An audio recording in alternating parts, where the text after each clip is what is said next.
Assalamualaikum warahmatullahi wabarakatuh. Selamat pagi anak-anak. Gimana kabarnya pagi ini? Sehat semua? Sebelum belajar, kita berdoa terlebih dahulu ya. Bismillahirrahmanirrahim. Rabbi zidni ilma warzuqni fahma waj'alni minas sholihin. Amin. Hari ini kita belajar tentang sejarah lahirnya Bani Umayyah di Damaskus. Sekarang Bu Guru mau tanya, siapa yang tahu sejarah lahirnya Bani Umayyah itu seperti apa? Ayo. Sekarang simak baik-baik ya. Bu Guru akan menerangkan tentang sejarah lahirnya Bani Umayyah di Damaskus. Daulah Umayyah merupakan daulah Islam pertama yang didirikan oleh Muawiyah bin Abu Sufyan pada tahun 40 Hijriah. Berdirinya daulah ini mengalami proses perjalanan yang cukup panjang sejak lahir masa pemerintahan Ali bin Abi Thalib sampai Muawiyah menjadi khalifah. Akhir masa pemerintahan Ali bin Abi Thalib diwarnai dengan serangkai pemberontakan. Pemberontakan muncul berasal dari ketidakpuasan sekelompok masyarakat atas sikap Ali bin Abi Thalib terhadap para pembunuh Utsman bin Affan. Dari peristiwa itu terjadi Perang Jamal yang diprakarsai oleh Thalha bin Ubaidillah, Zubair bin Awam, dan juga Aisyah radhiyallahu anhu. Perang Jamal akhirnya berakhir dengan damai. Kebijakan Ali bin Abi Thalib yang menggantikan beberapa gubernur yang diangkat oleh Utsman bin Affan sedikit banyak menimbulkan gejolak di beberapa wilayah. Muawiyah terkena imbas dari kebijakan Ali bin Abi Thalib. Muawiyah tidak mau melepaskan jabatannya sebelum Ali bin Abi Thalib menghukum para pembunuh Utsman. Sementara Ali bin Abi Thalib sebagai seorang khalifah menganggap berhak memecat Muawiyah. Khalifah Ali beranggapan sebelum saatnya menghukum para pemungut Utsman dengan alasan meredam gejolak umat Islam yang sedang dalam masa transisi. Masing-masing pihak bersisi kukuh dengan sikapnya hingga muncul Perang Siffin. Perang Siffin berlangsung selama beberapa hari ini pada bulan Zulhijjah tahun 36.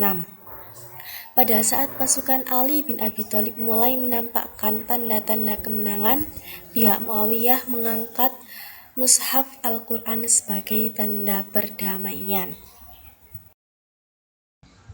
Setelah mulai berbagai pertimbangan, akhirnya pasukan Ali bin Abi Thalib menerima tawaran damai tersebut.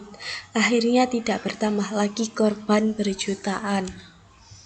Kedua belah pihak bersepakat untuk mengembalikan keputusan kepada Kitabullah dan menunjukkan utusan masing-masing pihak untuk mengadakan perundingan.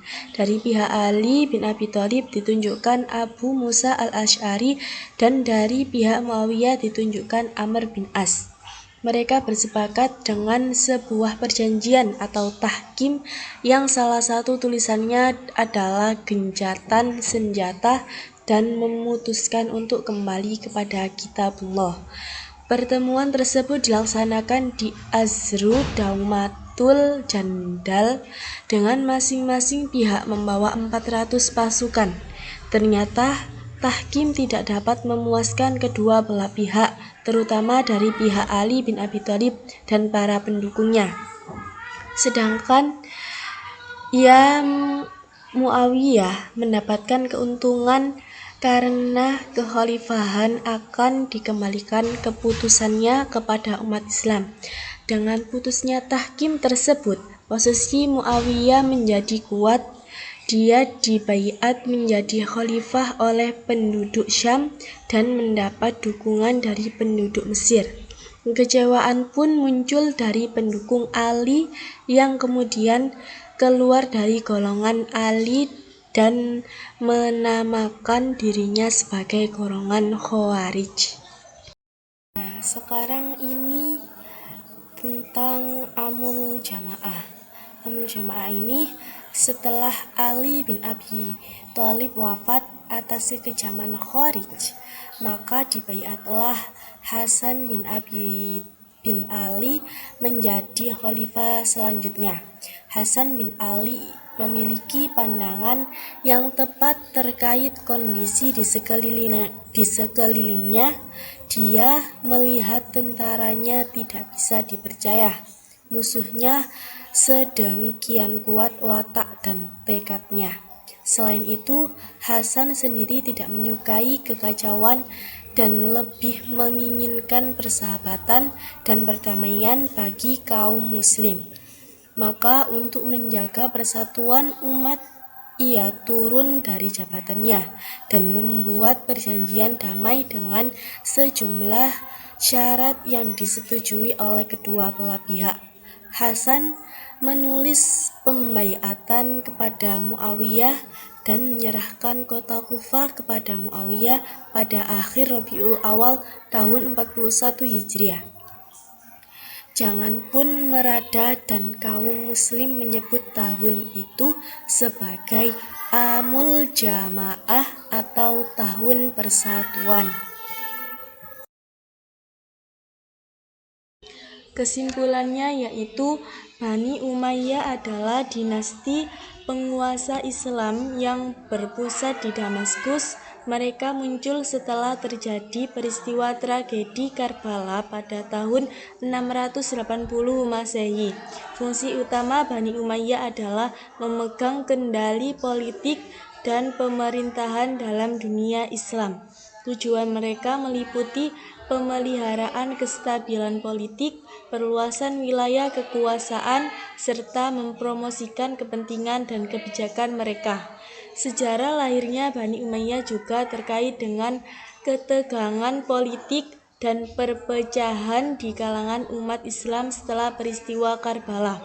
Dinasti ini dimulai dengan pemerintahan Muawiyah yang mengkonsolidasikan kekuasaan di Damaskus.